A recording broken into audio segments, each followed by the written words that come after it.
사랑에는 책임이 따른다는 말이 있습니다. 책임을 다하지 않는 것은 진정한 사랑이라고 말할 수 없다라고 하는 것이죠. 사랑했는데 상황이 좀 바뀌었다고 해서 처지가 좀 달라졌다고 해서 책임을 져버린다면 그것은 위장된 사랑이다라고 볼 수 있다고 하는 거죠. 그래서 우리가 사람과 사람 간의 사랑에는 한계가 있다고 합니다. 말로는 다 줄게 그래도 결국은 다 안 줘요. 그렇죠? 무조건 사랑해 말은 그렇게 해도 그렇게 안 돼 있는 것이 사람들의 사랑이라고 하는 것입니다. 21세기를 나타내는 여러 단어들이 있습니다만은 21세기 하면 바로 개인주의와 이기주의가 어느 때보다도 팽배해져 있다고 하는 거죠. 요즘 우리가 보면 드라마에도 보면 이제 이혼을 하는 부부들이 예전과 달라졌어요. 옛날에는 서로 자식을 맡으려고 그랬죠. 내가 맡을게. 요즘은 반대가 됐습니다. 네가 맡어. 네가 맡어. 왜냐하면 새로운 인생을 출발하는데 자녀가 걸림돌이 된다라고 판단하기 때문이죠. 내가 왜 혹을 달고 나가냐? 네가 해라. 이것이 오늘날 개인주의가 너무 강하게 나타나고 있는 21세기 특징이라고 볼 수 있습니다. 그것은 바로 사랑에서도 마찬가지입니다. 요즘은 립싱크적인 사랑이 굉장히 많습니다. 소리를 안 나면서 그냥 입만 벌리는 거 우리가 립싱크라고 하죠. 그냥 서비스예요, 서비스. 마음은 전혀 없는데 입으로만 고백하는 그런 사랑이 많은 이 시대에 우리는 그걸 우리가 한 달 동안에 하나님은 과연 어떤 사랑으로 우리를 사랑하십니까?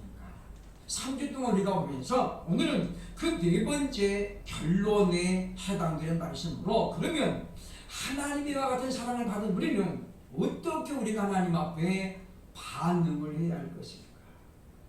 반응이 중요합니다. 찔르면 반응이 나와야죠. 그렇죠? 사람들이 웃기는 말을 들으면 반응이 나와야 되죠. 웃음이 나와야죠. 아무도 안 웃고 있으면 뭐예요? 웃기는 사람이 지금 잘못 웃겠다는 거예요. 하나님의 은혜가 임했으면 우리는 반응이 나타내야 됩니다. 아멘 한다든가 주님 그렇습니다 한다든가 또는 우리가 눈물로 반응을 한다든가 뭔가 내 가슴이 뜨거워가지고 견딜 수 없나이다. 하나님 앞에 무릎 꿇는 그런 반응이 있어야 우리가 살아있는 사람입니다. 죽은 사람은 아무리 웃기는 소리 해도 아무리 감동 있는 말을 해줘도 전혀 반응하지 않습니다.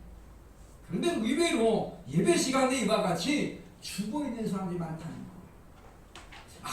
아무런 반응이 없습니다. 눈동자도 그냥 잠깐 생각하면이라고 어디가 있는지 모르겠고 반응이 없습니다. 그러니 에스겔 선지자가 그 시체들 향해서 말하잖아요. 이거죠. 일어나. 하나님 말씀을 선포할 때에 그 죽은 자들이 일어나잖아요. 하나님의 말씀은 생명이 있기 때문에 잠자는 자도 깨우고 죽은 자도 일으킬 줄로 믿습니다.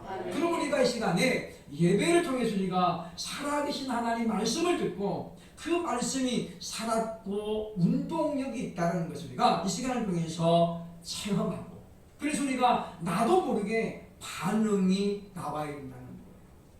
우리가 멋진 광경을 보면 누가 안 시켜도 야, 참 절경이다, 장관이다 고백하잖아요. 제가 아는 분이 예전에 이제 금강산 관광을 다녀왔는데 회사에서 단체를 갔대요. 참 좋은 회사예요. 그죠? 근데 친구가 가서 보니까 설악산도 몇 번 가봤는데 금강산 가서 보니까 자기도 모르게 하나님 감사합니다. 그래 나오더라고요.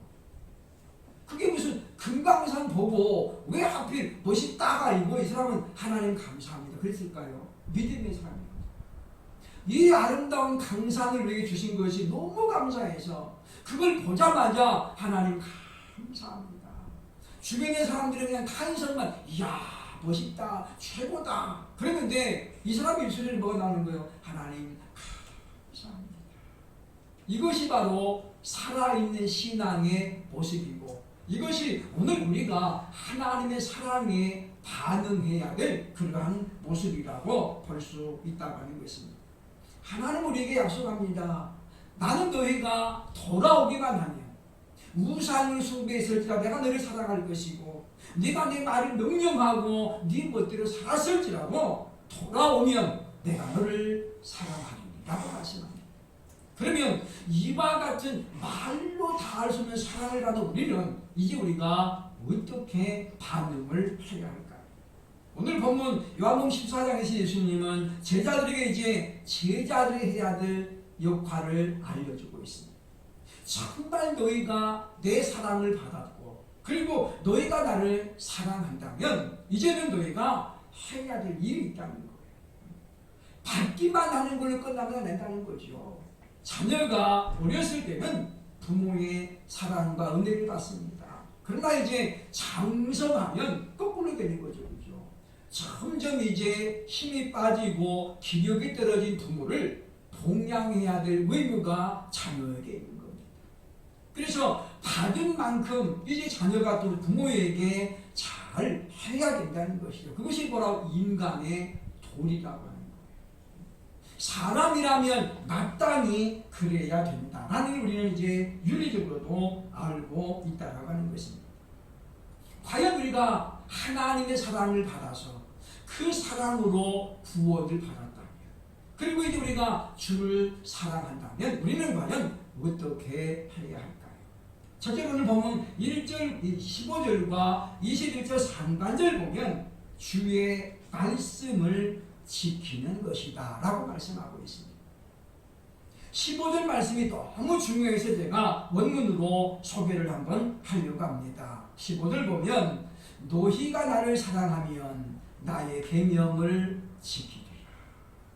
제가 이 말씀 보면서 묵상을 해봤거든요. 그랬더니 단어 두 개가 탁 떠오르는 거예요.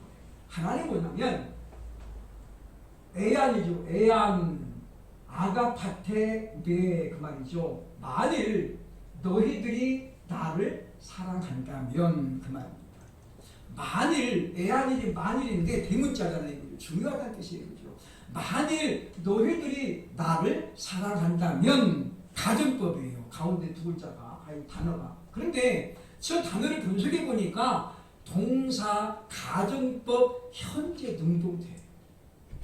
그러니까 네가 지금 나를 사랑한다면 그 말 시제가 어디예요? 현재. 앞으로가 아닙니다. 과거가 아닙니다. 네가 지금 나를 만약에 사랑한다면 그 말이죠. 타스 엔톨라스 그 계명들을 그 말 계명들. 타스 에마스죠, 그죠? 나의 그 계명들. 계명이 뭐예요? 하나님의 말씀이죠, 그죠? 그리고 뭐라고 그러냐면 맨 끝에 보면 테레세테가 뭐예요? 테레세테. 저 단어가 동사 명령법 현재 동동태. 명령법이죠. 지켜라. 지켜라. 근데 우리말은 뭐라고 그랬습니까, 지금?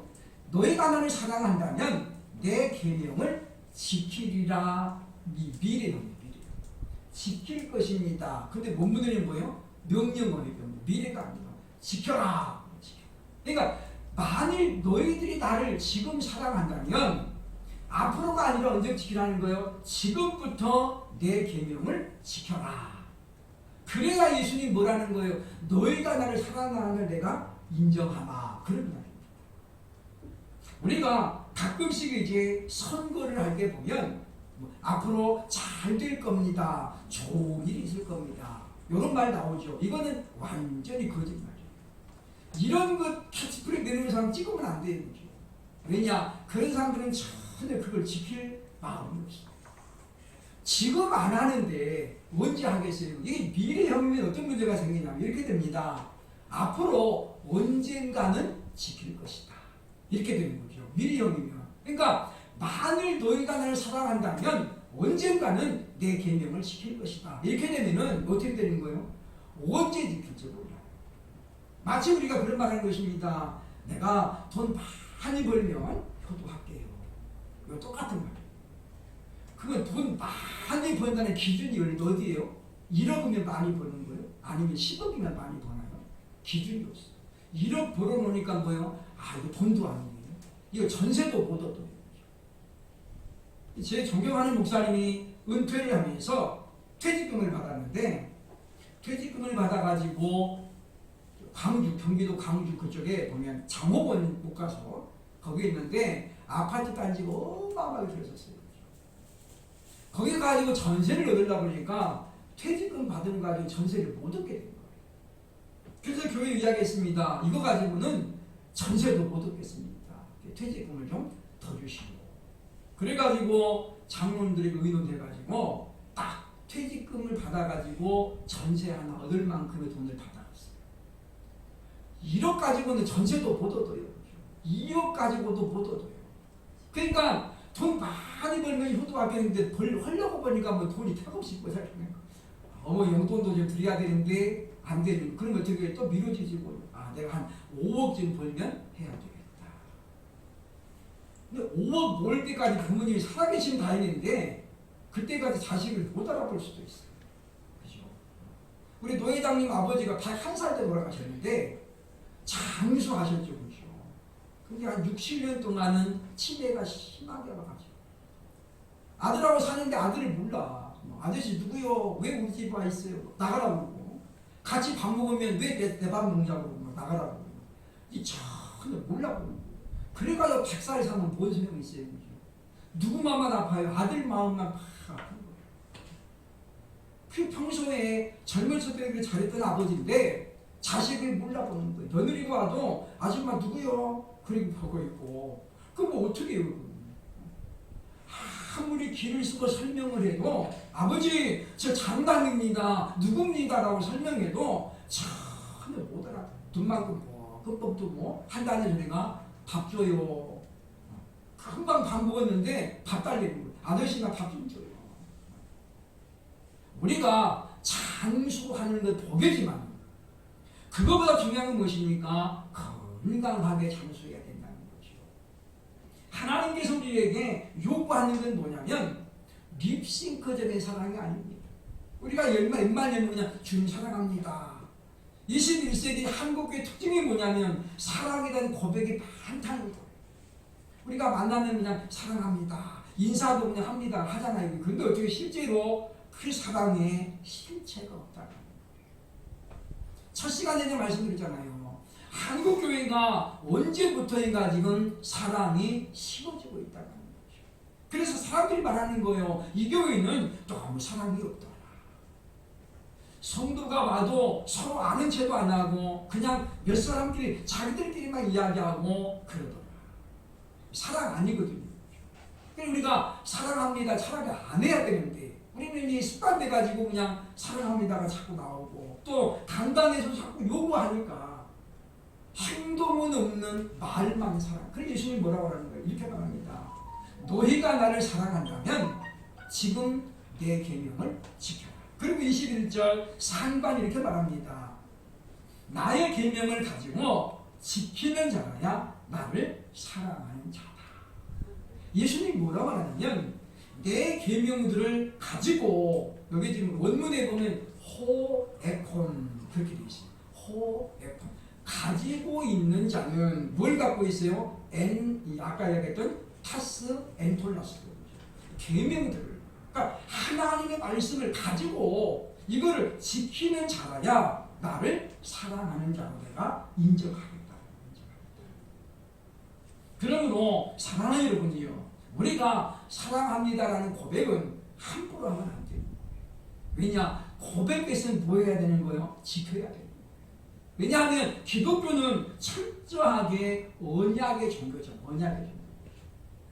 하나님께서 약속하셨잖아요. 그죠? 하나님 그 약속하신 것을 계속해서 이루어 가시는 거예요.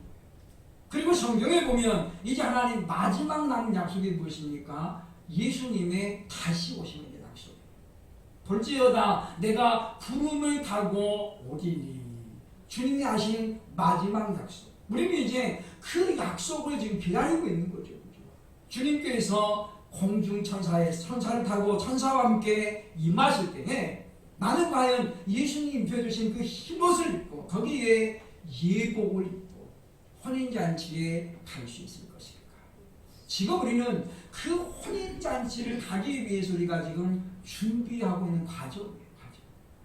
그래서 신분은 보호해야 돼요. 정절을 끝까지 지켜야 돼요. 정절. 신부에게 정절은 생명과도 같은 것입니다. 그러므로 우리는 신랑 대신 예수님만 바라보고 그 예수님만 믿는 자이기 때문에 우리가 우상 앞에 나아간다거나 우상을 섬기는 것은 그 정절을 잃어버리는 거예요. 그러므로 우리가 주를 향해서 주를 사랑합니다 라고 고백한다면 우리가 이제 주의 말씀을 끝까지 지키는 그런 의무가 있음을 기억을 해야 될 것이라고 하는 것입니다. 그러므로 사랑하는 여러분이요, 우리가 주를 사랑한다면 이제 우리가 주를 말씀을 지켜가면서 때로는 이 말씀을 지키는 것 때문에 내가 손해볼 때도 있어요. 그죠? 손해볼 때 있습니다. 그러나 그럼에도 불구하고 우리가 하나님 말씀을 지켜감으로 말미암아 사람들은 이제 인정합니다. 야, 저 사람은 진짜 예수님의 사람이에요. 진짜. 세상에는 진짜가 있고 가짜가 있습니다. 겉보기에는 똑같아 보이죠. 오히려 가짜가 더 화려해 보입니다. 그러나 진짜와 가짜는 반드시 드러나게 되어 있다는 거죠. 처음에 곡식이 자랄 때는 벼인지 가라지인지 잘 모릅니다. 쭉정이지 모르죠. 그러나 언제 따라하면 열매가 있어도 여기 고개가 탁 숙이면 쭉정이는 뭐예요? 나타났다 하고 혼자만 탁 서 있는 거예요. 저도 시골에서 자랐기 때문에 이제 이 벼농사에 놓으면 피 뽑으러 가요. 피 뽑으러. 이 피 뽑는 게 아니고 그 잡초 중에 피가 있어요. 피가 잡초예요. 잡초. 그것은 어느 정도 키가 크면은 피가 웃자랍니다. 그러니까 영양분을 그런 잡초들이 어떻게 많이 뺏어가는 거예요. 그래서 벼가 이렇게 잘 숙일 때 이 피는 다 웃자라에 서 있어요. 그러면 어떻게 그것만 뽑아내는 거예요. 근데 예수님 말씀하죠. 가라지를 뽑다가 곡식도 뽑을까 염려되니 추수 때까지 놔둬라. 그때 한꺼번에 싹 거둔다는 거예요.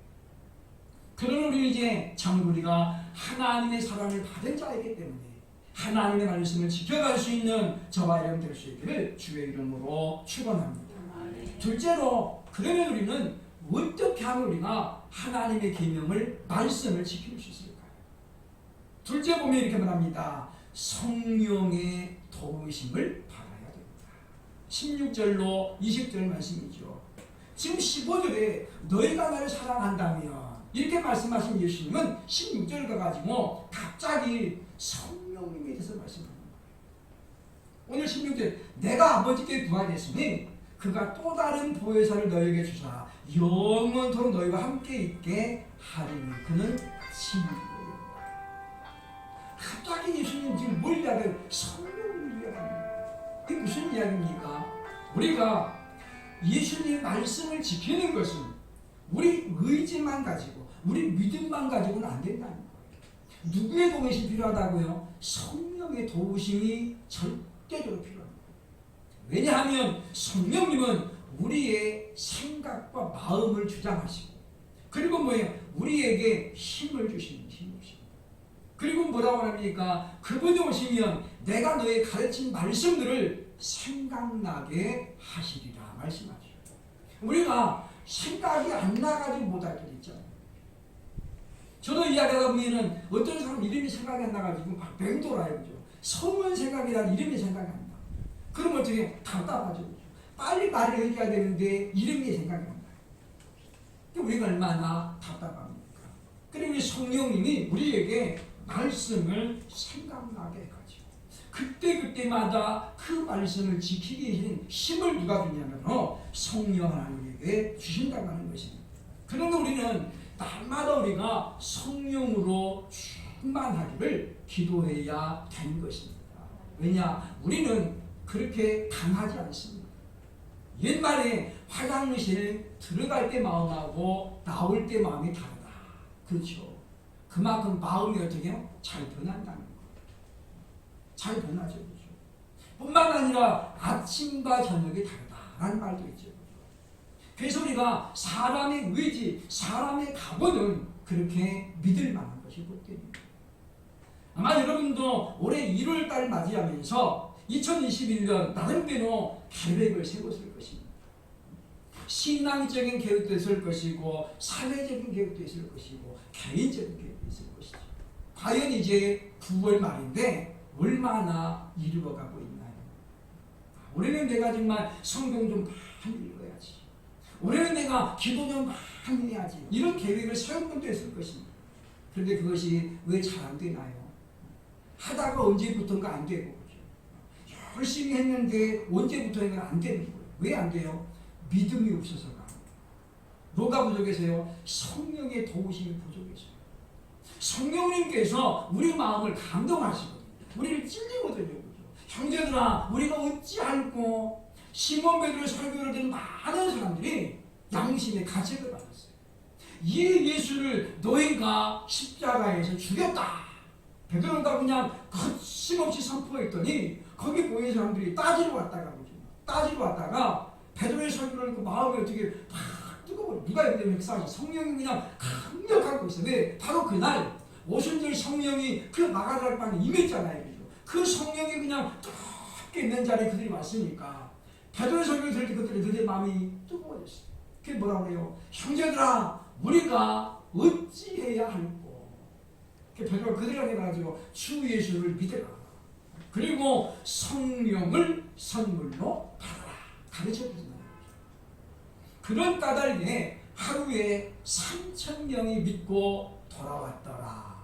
사도행전에 보면 그렇게 우리에게 알려주고 있다고 하는 것입니다. 그러므로 사랑하는 여러분이요, 우리가 어떤 계획을 세웠을 때는 반드시 성령의 도우심을 구해야 됩니다. 요한복음 16장 7절에서 주님 이렇게 말하고 있습니다. 내가 떠나가는 것이 너희에게 유익이라.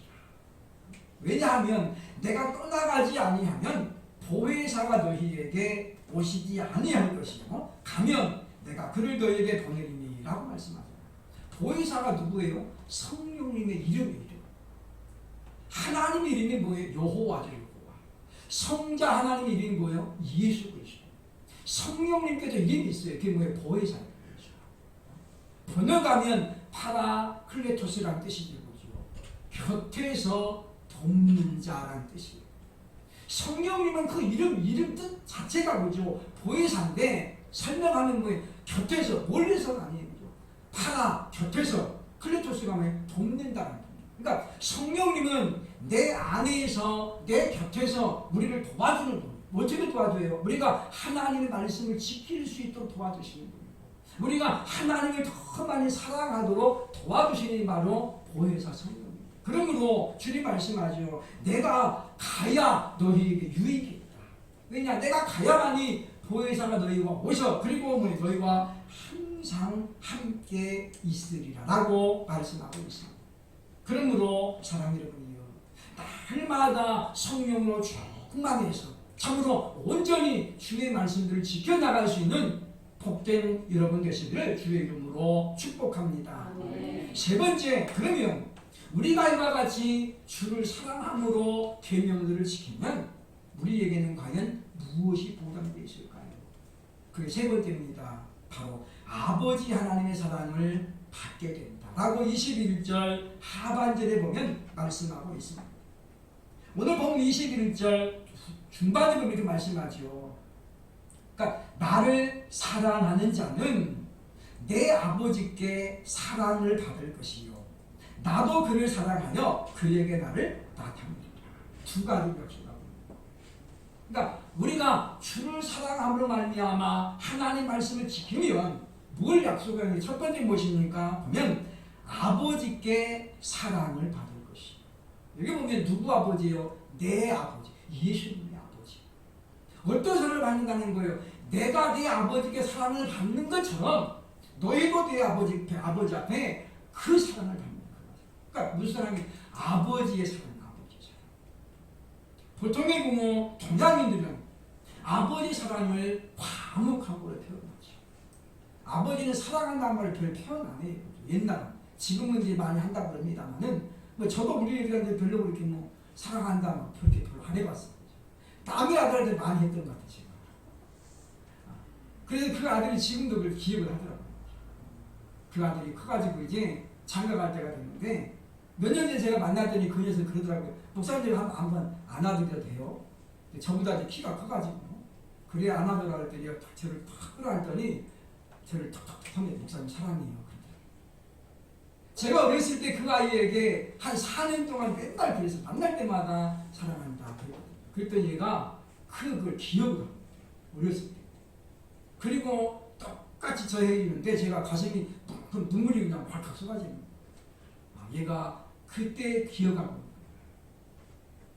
그래서 이 아이는 저에게 그러더라고요. 목사님 저 장가 갈 때는 목사님 주게 해주세요. 그랬는데 제가 그랬더니 야 담임 목사님 하는 거니까 빨리 여자친구나 만들어라 그랬는데 우리가 이 오늘날은 이 아버지도 사랑을 표현해야 돼. 시대가 바뀌었잖아요. 그죠? 근데 지금 예수님 말씀하죠. 내 아버지의 사랑을 받을 것이다. 사랑받는 존재보다 더 아름다운 존재가 없습니다. 가수 김세관도 옛날에 그렇게 노래했잖아요. 그죠? 사랑하는 마음보다 더 귀한 것 없다. 사랑하는 말보다 더 좋은 것 없대요. 그죠? 아버지 하나님의 사랑은 어떻게 지속적으로 받는다. 누가요? 하나님 말씀을 지키는 자라. 두 번째 약속합니다. 보면 나도 그를 사랑하여 그에게 나를 나타내리라. 그에게 나를 나타내겠다 이 말이 무슨 말이에요? 만나주겠다는 거예요. 우리가 하나님 앞에 기도하죠. 그죠? 주여 기도할 때 주님 뭐라고 해요? 내가 여기 있다. 내가 너와 함께하고 있다. 내가 너를 사랑한다. 주님 만나주시겠다는 거예요. 누구를요? 우리가 주를 사랑함으로 주의 계명을 지키면 만나주겠다. 오늘날도 주님과 동행하는 사람들이 있습니다. 주일만 그런 것이 아니라 일주일 전에 하나님의 사랑을 사랑하는 사람들이 있죠. 어디서 만나든 야, 저 사람은 참 믿는 사람 같다. 그런 느낌이 다 오는 분들이 있어요. 주님과 동행하는 사람들입니다. 이게 무슨 이야기입니까? 이분이 주의 말씀을 살려고 왜 이랬습니까? 주님이 어떻게 해요? 함께 하시는 거예요. 그래서 주님이 동행하시는 것입니다. 그래서 혹이라도 내가 힘들고 어려울 때 주님 앞에 엎드리면 주님이 바로 응답하시죠. 내가 안다. 네가 지금 얼마나 힘든지 내가 안다.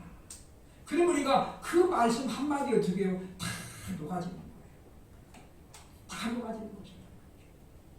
우리 인생이 참 보면 강건하면 70에 80이라고 했는데 성경은 말하죠. 그 자랑이 뭐밖에 없다고요? 자랑이 수고와 고생뿐이래요.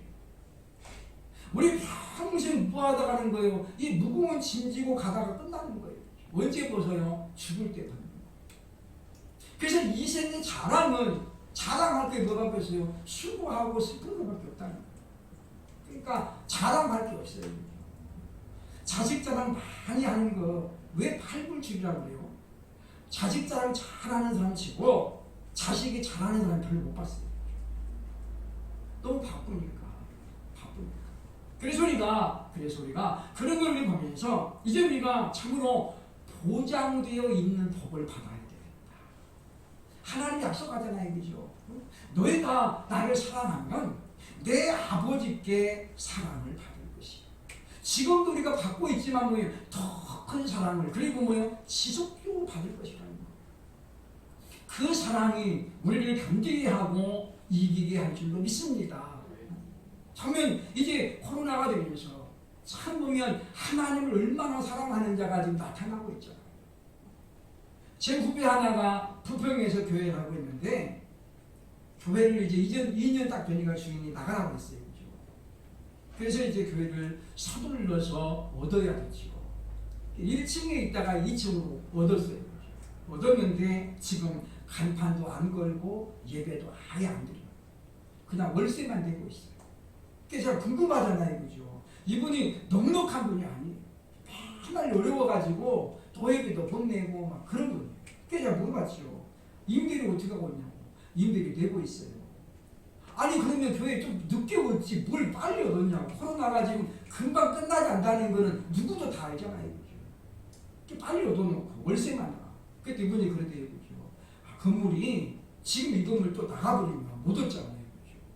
그죠? 참 제가 속으로 그랬습니다. 참 믿음 좋은 소리다. 하나님께서 기뻐하시면 그 건물은 내 것 되는 거예요. 누가 보러 왔다가도 주인이 틀거나 뭐가 틀거나 안 돼요. 제가 자동차도 보니까 그렇죠. 내 차가 될 차는 그날 안 사도 그 다음날 가면 또 있어. 근데 차 파는 사람이 뭐라고 그래요? 아 지금 3시에 누가 온대. 그래가지고 이 마음에 들면 가게야 해봐요. 가게. 계약금 걸고 가라는 거죠. 근데 저는 그런 마음이 있는 거예요. 하나님이 이 차 내게 주실 거면 내가 될 것이다. 그래서 그냥 오는 거예요. 또 딴 데 가서 보고 그리고 가니까 뭐 그 차가 다 기다리고 있는 거예요. 어디 왔던 사람 뭐예요? 뭔가 안 맞아요. 그냥 간 거예요. 하나님께서 돌려보내신 거죠.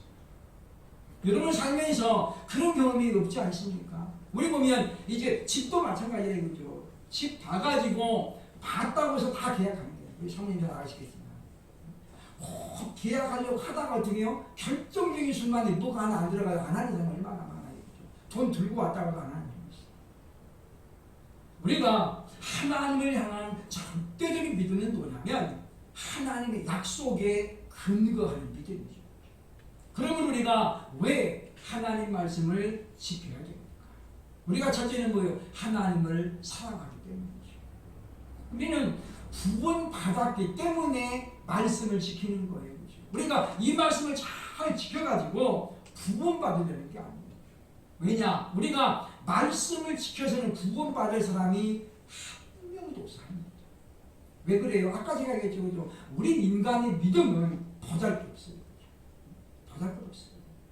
대단한 거 같죠? 시몬 베드로가 그랬잖아요. 그죠? 주님, 저들이 다 주를 버릴지언정 나는 주를 버리지 않겠습니다. 내가 죽을지라도 버리지 않겠습니다.